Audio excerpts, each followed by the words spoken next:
अगली बड़ी खबर आ रही है कोरबा से, जहां पर पूर्व गृह मंत्री ननकीराम कंवर का बयान आया है। टिकट कटा तो परिणाम भुगतना होगा। प्रदेश में भ्रष्टाचार पर सरकार का नहीं कंट्रोल। सरकार को भ्रष्टाचार पर कंट्रोल करना होगा। नेतृत्व सही हो तो 65 नहीं 70 सीट भी जीतना संभव है। तो कोरबा से खबर आपको बता रहे हैं, पूर्व गृह मंत्री का बयान आया है। ननकीराम कंवर ने ये बातें कही है। उन्होंने कहा कि टिकट कटा तो परिणाम भुगतना होगा और प्रदेश में भ्रष्टाचार पर सरकार का कंट्रोल नहीं है।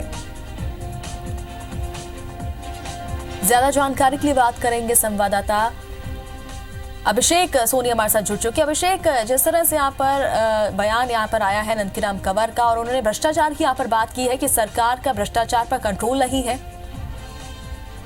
आज जी सुप्रीत, बता दूं कि जो पूर्व गृह मंत्री ननकीराम कंवर हैं, वो लगातार जो अपने बयानों में सरकार और प्रशासन को सवाल पर खड़े करते रहे हैं और इस बार उन्होंने करप्शन को लेकर एक बयान जारी किया है। ननकीराम कंवर का कहना है कि मुख्यमंत्री ये तो कह रहे हैं कि करप्शन बंद किया जाए, पर ये जो अधिकारी वर्ग पर निशाना साधते हुए कहा कि अधिकारी लगातार करप्शन में शामिल हैं, फिर चाहे वो सरकार की महत्वपूर्ण योजनाएं हैं उन पर भी सरकारी कर्मचारी और यहाँ तक कि जो निचले स्तर के कर्मचारी हैं वो भी करप्शन में संलिप्त हैं। तो एक बड़ा बयान ननकीराम कंवर का कहा जा सकता है। इसके साथ ही ननकीराम ने ये भी कहा कि क्योंकि वो रामपुर विधानसभा क्षेत्र से अपनी दावेदारी करते हैं, वहां से जीत कर आए, पिछली बार उनकी हार हुई थी, इस बार भी उनकी तैयारी रामपुर क्षेत्र के लिए ही है।